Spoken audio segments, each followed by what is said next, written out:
Matapos ang gulo at usap-usapan sa bayan, nakarating sa Kapitang Heneral ang gulong nangyari sa sermon ni Padre Damaso.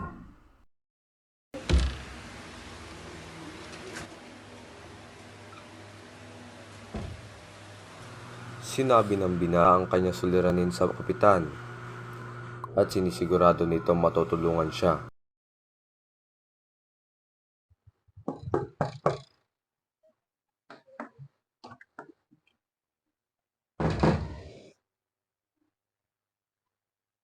Ipatawag mo rito si Sostomo Ibarra, pagkat ibig ko siya makilala. Susunod po, Kapitan. Ngunit, Kapitan, may gusto pong kumausap sa inyo, isang binatang may nakaawa ni Padre Damaso. At may isa pa, pasukin mo. Susunod po, Kapitan.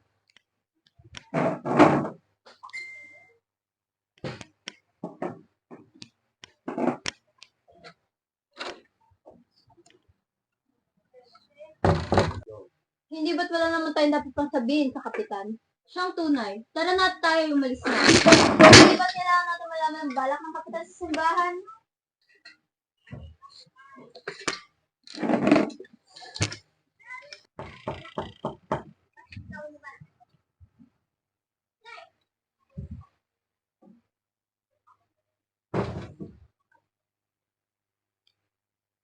Magandang umaga po, kapitan. Sa ngalan ng Diyos at sa ngalan ng responsibilidad ng mga pari, kami po ay masayang bumabati. Sino sa inyo si Padre Damaso? Ipagpamanhin niyo po, kapitan. Sapagat siya hindi namin kasama. Si Padre Damaso ay may kasalukuyang sakit, Kapitan.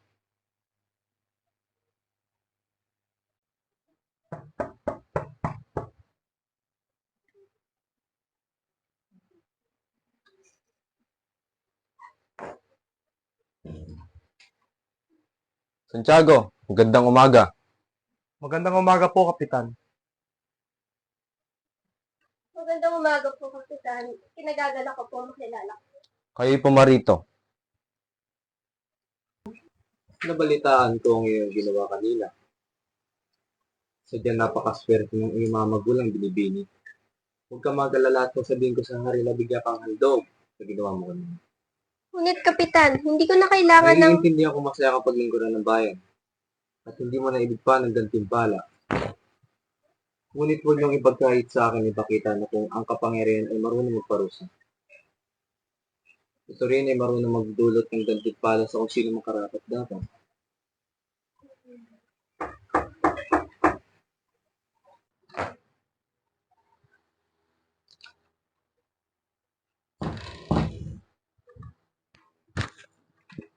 Sige naman kasi sa may baray, naghihintay na po, Kapitan. Ako po ay aalis na.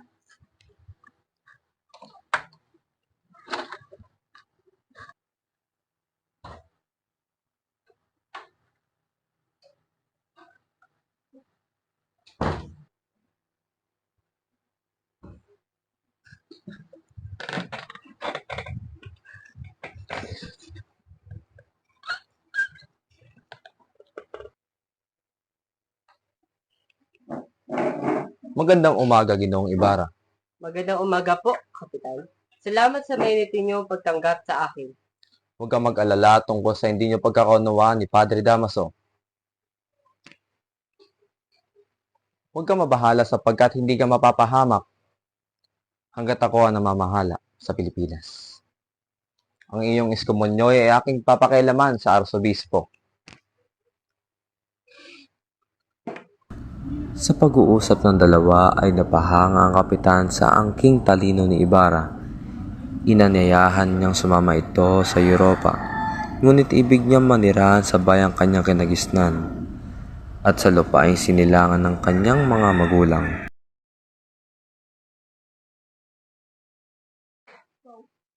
Naiintindihan ko, Ginoo. Ngayon ko lang naalala na kayo ni Maria Clara ay kakasal, hindi ba?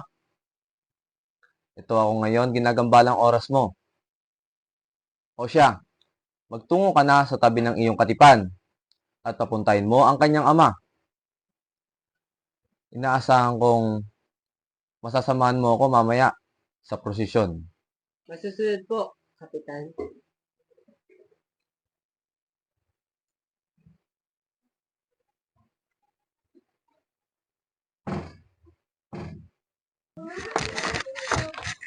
Maria, ako ito. Buksan mo ang pinto. Sino ba yun? Sino ba yun?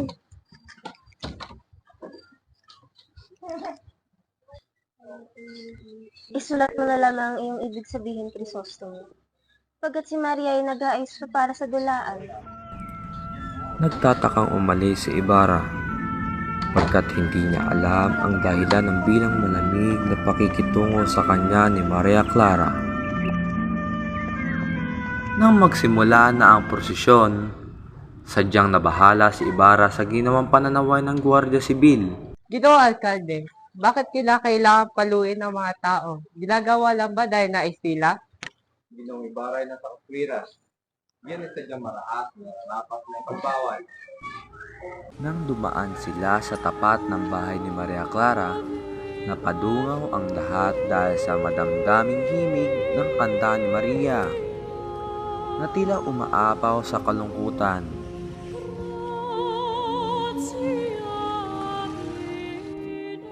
Ibig kong magsalo tayo mamaya. At mapag-usapan ang dalawang batang nawawala. Siyang nararapat, Kapitan.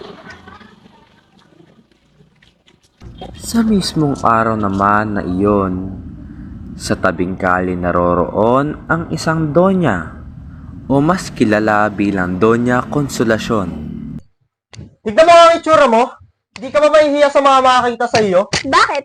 Hindi ba't mas magarang aking kasuotan kaysa kay Maria Clara? At higit namang mas maganda ako sa kanya? Tatahimik ka o ipabalik kita sa pinanggalingan mong bayan.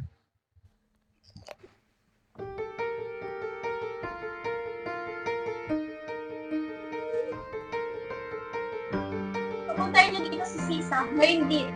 Masusunod po, Senyora.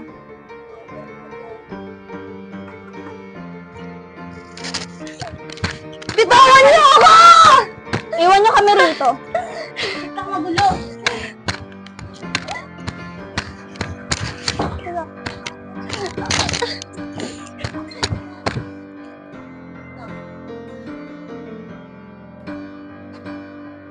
Vamos, magantari ko.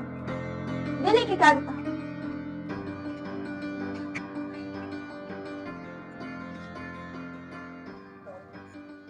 Umi-umi, tulog ka na. Darang. Wag ka nang umawit. Marunong naman palang magtagalog. Ano sabi mo? Labas!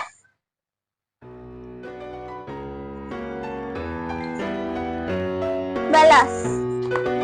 Bailas, bailas. Ahora eres tú quien merece bailar. Ir a bailar.